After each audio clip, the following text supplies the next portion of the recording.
Bienvenidos a Curiosidades Curiosas Podcast, el espacio donde la curiosidad no tiene límites. Prepárate para un viaje lleno de asombro y conocimiento. Comencemos. Bienvenidos a Curiosidades Curiosas. Preparados para una inmersión profunda, pero profunda de verdad. Hoy vamos a bucear en la vida de un hombre que, digamos, tenía una relación con la higiene un poco peculiar. ¿Os imagináis no duchar hace más de 60 años? Agarraos que vienen curvas. Os presento a Muhaji, conocido mundialmente como el hombre más sucio del mundo. A más de 6 décadas sin ver una gota de agua ni una pastilla de jabón. La verdad es que la historia de Muhaji es tan fascinante como desconcertante, ¿no te parece? Totalmente. Y mira, ya puestos a desentrañar este misterio, reclamo que Muhaji no era su nombre real, sino un apodo cariñoso que se usa en Irán para las personas mayores. Exacto. Su verdadero nombre sigue siendo enigma, pero lo que sí sabemos es que nació en Irán el 20 de agosto de 1928 y falleció el 23 de octubre de 2022, a la respetable edad de 94 años. Casi nada. Casi un siglo de vida. Y fíjate, gran parte de su vida la pasó como un ermitaño en un pueblo llamado Dega, en el sur de Irán. Y no en una casa normalita, precisamente. A Muhaji se refugiaba en una choza improvisada. ¡Oh! Atención a esto. En un agujero en el suelo que construyeron los aldeanos. Un agujero. Eso sí que es llevar la vida simple al extremo. Sí. Y por si esto fuera poco, fumaba en pipa. Pero no con tabaco, precisamente. No. Su tabaco, por llamarlo de alguna manera, era estiércol animal. Alucinante. Y aquí viene la pregunta del millón. ¿Por qué este hombre le tenía tanta tirria al agua y al jabón? Pues agárrate. Porque la respuesta es de las que te dejan con la boca abierta. Resulta que Muhaji tenía una fobia profunda. Un miedo atroz al agua y al jabón. Tanto es así que pasó más de 6 décadas sin ducharse. Increíble. Y fíjate, solo al final de su vida, poco antes de fallecer, lo convencieron para que se matara. Convencieron entre comillas. Me imagino que no sería tarea fácil convencerle después de tantos años. Para nada. Y ahora, un dato curioso que te va a sorprender. Aunque era mundialmente famoso como el hombre más sucio del mundo, Muhaji nunca llegó a figurar en el libro Guinness de los récords. ¿En serio? ¿Y eso por qué? Parece que tenía todos los ingredientes para un récord mundial. Pues resulta que el récord lo ostentaba un indio llamado Kailash Singh, que había pasado la friolera de 38 años sin ducharse. Casi la mitad que nuestro amigo Amu. O sea, Muhaji era un campeón no reconocido. Bueno, campeón igual no es la palabra más adecuada en este caso. Tienes razón, quizás icono sería más apropiado. Un icono de la vida al margen de las convenciones. Un desafío a lo que consideramos normal. Y es que, pensándolo bien, ¿quién define lo que es normal? Buena pregunta. Y la vida de Muhaji nos invita a reflexionar sobre muchas cosas, ¿no crees? Vivía en un agujero, fumaba estiércol y no se duchaba. Pero era realmente infeliz. Esa es la cuestión, ¿verdad? Tendemos a juzgar lo que se sale de la norma. Pero ¿quiénes somos nosotros para decir que su forma de vida era errónea? Al fin y al cabo, cada persona tiene sus propias razones, sus propios miedos y sus propias maneras de encontrar la felicidad. Totalmente. Y en el caso de Muhaji, su fobia al agua era tan real como la nuestra a las arañas o a las alturas. Exacto. Y eso nos lleva a una reflexión interesante. ¿Hasta qué punto nuestras fobias y nuestros miedos condicionan nuestra vida y nuestra percepción del mundo? Esa es una pregunta que da para mucho. Y hablando de percepciones, me pica la curiosidad. ¿Cómo reaccionaban los habitantes de su pueblo al verle? Esa es una buena pregunta. Me imagino que al principio le resultaría chocante, pero con el tiempo seguro que se acostumbraron a su peculiar estilo de vida. Al fin y al cabo, la gente de los pueblos pequeños suele ser más tolerante con las excentricidades de sus vecinos. Supongo que sí. Y hablando de excentricidades, ¿qué me dices de su dieta? ¿Te acuerdas de lo que comía? ¿Cómo olvidarlo? Prepárate porque eso es fuerte. Su plato favorito era carne de puercoespín.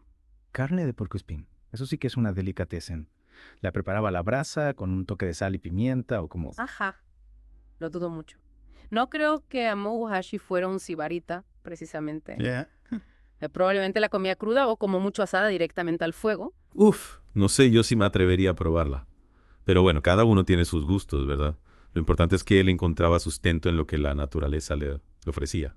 Exacto. Y eso nos lleva a otra reflexión interesante. La increíble capacidad del ser humano para adaptarse a entornos extremos. Muhaji demostró que se puede sobrevivir e incluso vivir relativamente feliz en condiciones que a la mayoría nos parecerían imposibles. Totalmente. Su historia es un ejemplo de resiliencia de la fuerza del espíritu humano. Aunque no todos aspiremos a vivir como él, creo que podemos aprender mucho de su actitud ante la vida. Sin duda, Muhaji nos enseña que la felicidad no depende de las posesiones materiales ni de las comodidades, sino de la capacidad de encontrar satisfacción en las cosas simples y de vivir en armonía con uno mismo y con la naturaleza. Completamente de acuerdo. Al final, lo que realmente importa es encontrar nuestro lugar en el mundo, aunque ese lugar sea una choza improvisada en un pueblo remoto de Irán. Hablando de su pueblo, ¿crees que su estilo de vida influyó en la comunidad de alguna manera? Es una pregunta interesante. No tenemos mucha información sobre cómo interactuaba con sus vecinos. Pero es fascinante pensar en la dinámica social que se pudo crear alrededor de una figura tan singular.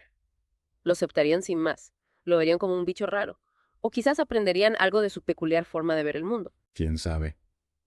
A lo mejor, a pesar de su aspecto y sus hábitos, Amu Haji poseía una sabiduría que nosotros con nuestras vidas normales no alcanzamos a comprender. Podría ser, a veces la sociedad tiende a marginar a aquellos que no encajan en los moldes preestablecidos, pero a lo mejor son precisamente esas personas las que tienen algo valioso que enseñarnos. Esa es una perspectiva muy interesante.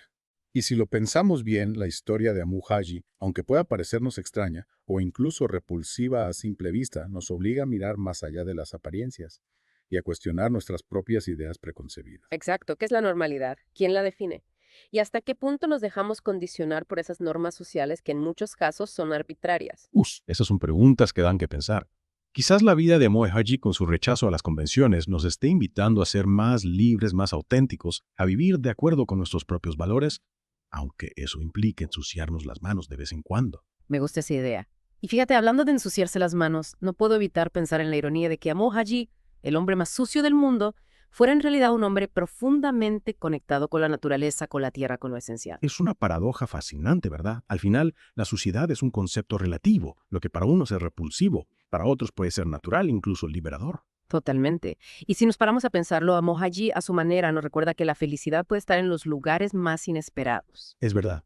A lo mejor la clave está en liberarse de las ataduras del materialismo y las convenciones sociales y encontrar la paz interior en la conexión con uno mismo y con la naturaleza. Quizás Amu Haji con su estilo de vida extremo nos esté diciendo, mirad, se puede vivir de otra manera fuera de las normas y ser feliz. Desde luego su vida nos invita a reflexionar sobre lo que realmente importa. Y quizás solo atrevernos a ser un poco más libres, un poco más nosotros mismos, aunque eso implique ensuciarnos las manos de vez en cuando. Totalmente. Y al final, lo importante no es la apariencia externa, sino la esencia, la bondad, la humanidad que reside en cada uno de nosotros. Y en ese sentido estoy seguro de que Amu Haji tenía mucho que enseñarnos. Sin duda. Su historia, aunque pueda parecernos extraña, a simple vista, nos invita a mirar más allá de las apariencias y a valorar la diversidad humana en todas sus formas. Y con esa reflexión, creo que es un buen momento para dar por concluida nuestra inmersión en la vida de Amu Haji. Sí, ha sido un viaje fascinante. Espero que nuestros oyentes hayan disfrutado tanto como nosotros de conocer a este personaje tan singular. Estoy segura de que sí. Y a todos aquellos que nos escuchan, les dejamos una pregunta para reflexionar. ¿Qué podemos aprender de la vida de Amu Haji para vivir de una forma más auténtica y plena? Esa es una gran pregunta para terminar. Quizás nos invita a cuestionar nuestras propias nociones de comodidad y felicidad, a valorar más la simplicidad y la conexión con la naturaleza, a ser un poco más tolerantes con aquellos que son diferentes. Sin duda, la historia de Amu Haji, a pesar de su aparente suciedad, nos deja un mensaje muy limpio y profundo. La importancia de vivir en armonía con uno mismo, sin importar lo que piensen los demás. Y hasta aquí nuestro programa de hoy. Hasta la próxima en Curiosidades Curiosas. Adiós. Y recuerden, a veces las historias más sorprendentes se encuentran en los lugares más inesperados. Bienvenidos a Curiosidades Curiosas Podcast, el espacio donde la curiosidad no tiene límites. Prepárate para un viaje lleno de asombro y conocimiento.